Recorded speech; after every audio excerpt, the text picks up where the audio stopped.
Let's take a look at two of the most advanced animatronics Disney has ever built, and my personal favourites, Kylo Ren from Rise of the Resistance. These unbelievable animatronics are hybrid A1000 figures, meaning they use both electric power as well as small pancake motors to give them that lifelike movement. They also utilise a balancing controller and gravity counterbalanced arms to really make it look fluid. The A1000 figures were first in development unrelated to Star Wars for Disney in 2014, and they both stand just below 7 feet tall. It's rumoured that it took Imagineers about 8 hours to program 1 second of movement for the figures. The second Kylo figure stands on a slightly rotating base to help him turn more fluidly, and even his feet are able to lift on an axis. His cape and robes are also fitted with super thin actuators to help give the illusion of the sudden wind. The second animatronic's full loop is about 17 seconds long and resets in nearly half that time. Animatronics are an incredible part of Disney history, but they are very expensive to make, meaning Disney reuse old animatronics or transform them for new attractions. So sometimes you might pass by an animatronic that has been around much longer than the ride itself. Let's take a look at some of them. Most of the animatronics on Splash Mountain were taken directly from America Sings, meaning the animatronics predate the ride by 15 years. The Grand Fiesta Tour opened in Epcot in 2007, but the three caballeros at the end first debuted in 1971's Mickey Mouse Revue, making them 36 years older than the ride itself. Seven Dwarfs Mine Train opened in Magic Kingdom in 2014, but 5 of the 7 dwarves you see in the last scene are original animatronics from Snow White's Scary Adventures, which opened in 1971, making them a whopping 43 years older than the ride itself. Did you know there was supposed to be a third ride at Star Wars Galaxy's Edge? When the land opened in Disney World and Disneyland in 2019, it had a single ride, Millennium Falcon Smuggler's Run, and the unbelievable Rise of the Resistance was added a few months later. However, early concept art and behind-the-scenes looks at Batuu show a third attraction that was in development. The exact layout of the attraction is unknown, but it would have been a slow-moving tour, taking guests riding on the backs of life-size banthas or dewback animatronics. The creatures themselves would be on a trackless ride system, giving guests the full illusion that they were really riding along. It's rumoured that each vehicle could hold between 12 to 16 people, which would be sat inside a cage positioned on the back of the creature. The trail would have taken guests around the perimeters of Galaxy's Edge, with the trail itself being advertised by alien salesmen to tourists visiting Batuu. It's unknown why the attraction didn't open in the end, but both creatures have since appeared in The Mandalorian, so who knows if we might see it in the future. Let's talk about Disney's 3D audio animatronics, or as they're more commonly known, the projected faces animatronics. The first instance we saw of Disney using these type of projections was in the Haunted Mansion way back in 1969 for Madame Leota and the Singing Busts. In 2006, the iconic Beating Heart Bride officially became Constance Hatchaway, the first of a new range of projected characters. They are static figures with a softly moulded face that creates a surface for the projection to appear on. Disney has since advanced this technology greatly, however, instead of the projection being mapped onto the face, it is internally projected by a small wide-angle lens projector inside the head, which they first patented in 1990. You can see this effect on the Haunted Mansion, Frozen Ever After, the Seven Dwarfs Mine Train, and the newest version, Mickey and Minnie's Runaway Railway. Unfortunately, this technology still has a long way to go, as many Disney fans don't enjoy the so-called projected faces. Disney are world-renowned for their animatronics, and their new A1000 figures are incredibly lifelike. A lot of fans agree that the projections are too bright, not as immersive, and they're prone to technical errors. One of my all-time favourite Disney animatronics can only be found in the queue for Millennium Falcon Smuggler's Run. In the pre-show for this incredible attraction at both Galaxy's Edge parks, you're welcomed by this crazy A1000 animatronic of Hondo Ohnaka. Standing at about 7 feet tall, this animatronic uses electric motors instead of the more commonly found hydraulics used in most Disney attractions. Hondo has around 50 movement points, including 10 in his head alone, and is one of the most complex animatronics Disney has ever created. He has a speaker hidden in his chest to give the illusion he is speaking directly to guests, and a bend in his knee that creates the walking effect. It took around 4 years to create this figure, and it's definitely a must-see, even for non-Star Wars fans. Back in 2018, Disney previewed their Stuntronics, animatronic stunt doubles. Imagineers at the Disney Research Center in LA developed these robots to create superhuman flight through aerial stunts that would not be possible for a human. They started performing tests on a figure called Stickman, which is a stick figure that swings into a Z shape and back out to land. Building on this folding mechanism, Disney have created full human-like animatronics that have the ability to fly through the air, perform incredible twists and turns, and get a perfect landing every time.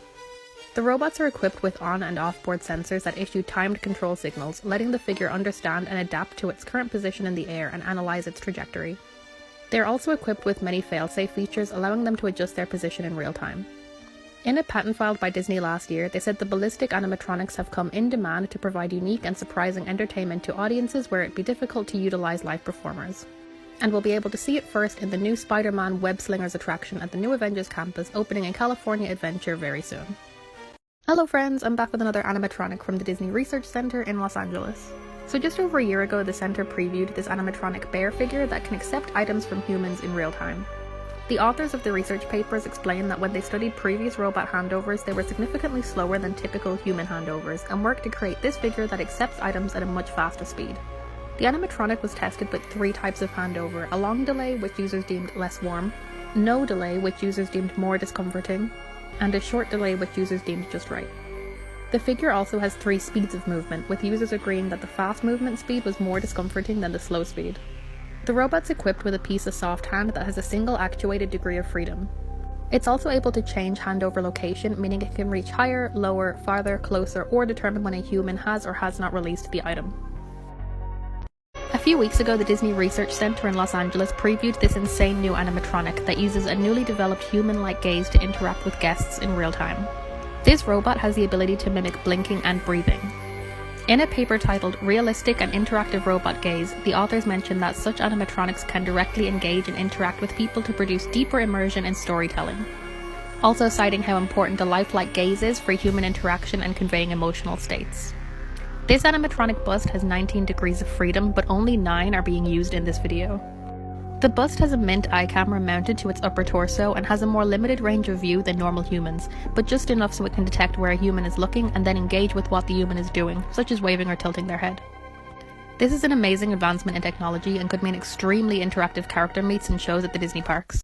I got a few comments asking me to talk about the Shaman animatronic on Navi River Journey, so let's get into it.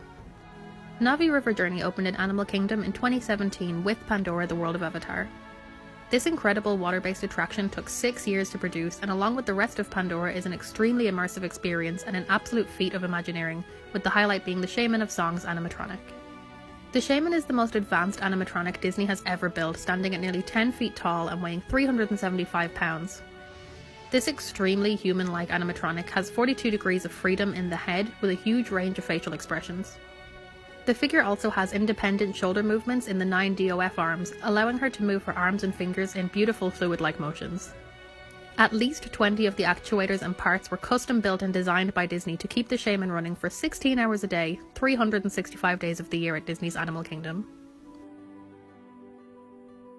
In my recent videos I've shown this insane transformation effect used on Disney's Pirates of the Caribbean in Shanghai and Beauty and the Beast in Tokyo, but let me try and explain how it works. There are 2 effects used here, the first being a practical animatronic figure and the second being the Pepper's Ghost effect. I made a video explaining this in detail, but in short terms it's created by reflecting a physical prop or video onto an angled pane of glass that then projects the reflection into a show scene. Over the years of testing this technology, Disney have really perfected the trick, having very precisely created the reflections to perfectly map and overlay onto the real figures. The Jack and Prince are both real figures, and if we slow this video down you can actually make out the hidden animatronic behind the skeleton reflection. When the Pepper's Ghost effect fades, the show scene with the real figure is lit up to give the illusion it's come out of thin air. For the Beast effect, the hidden Prince figure lifts up out of the ground, disguised behind the reflection effect in the darkness. On both rides, the glass panes and practical effects are cleverly hidden somewhere in the scene out of guest view.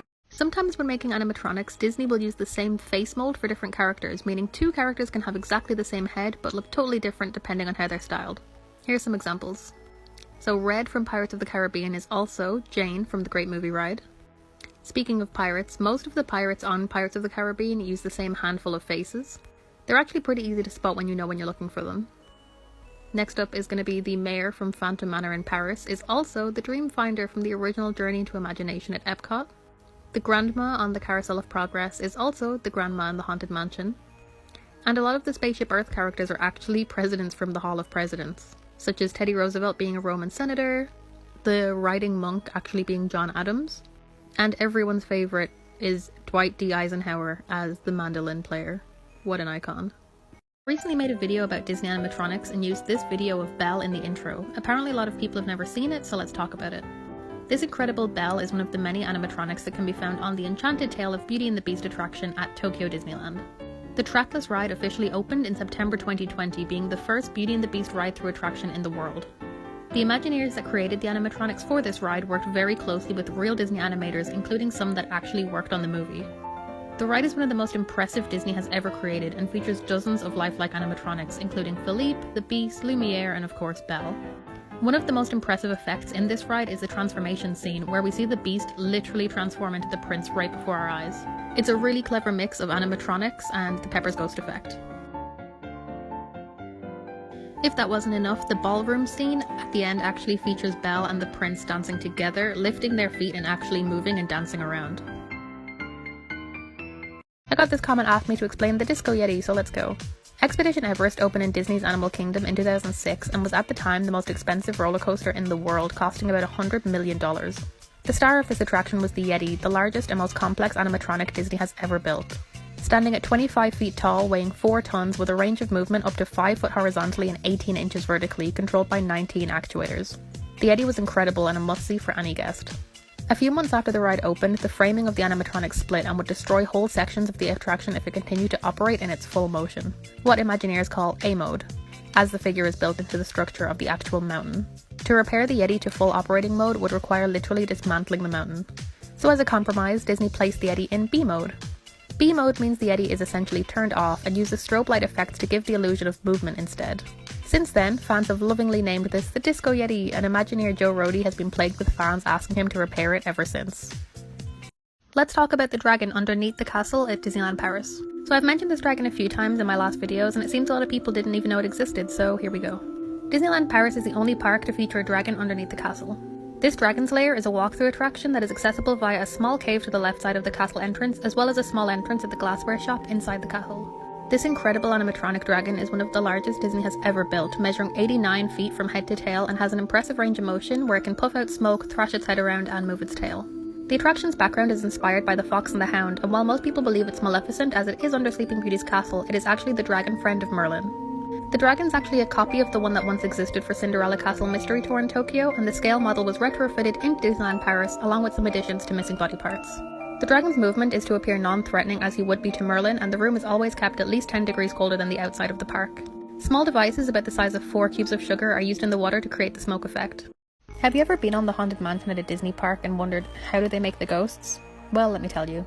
It's actually a really old and simple trick known as the Pepper's Ghost effect or illusion. Named after John Henry Pepper, who first demonstrated it in 1862, over 100 years before the Haunted Mansion was even built. And for the purposes of this video, I'm going to explain it as it works in the Haunted Mansion. When your Doom Buggy is passing the ballroom scene, you are actually travelling above and below a hidden room with all the real moving ghost animatronics, and the Doom Buggies are facing a giant angled wall of plexiglass. When this hidden room and the main room are both lit in a specific way, it shows the translucent reflection of the figures in the hidden room onto the ballroom scene, making them appear as ghosts. This is actually super easy to achieve, and you can recreate it yourself with a dark box, smartphone, small piece of glass, and a flashlight. Disney also used this effect on Pinocchio's Daring Journey. My top 10 favourite Disney animatronics, let's go! Number 10, the Yeti from Expedition Everest that hasn't worked in 12 years, but I still love him. Number 9, Jack Skellington Haunted Mansion Holiday Overlay, that's my bone daddy. Number 8, Elsa from Frozen Ever After, the way she moves her arms is actually magical. Number 7 is Ursula from Ariel's Undersea Adventure. Look at the size of this beast.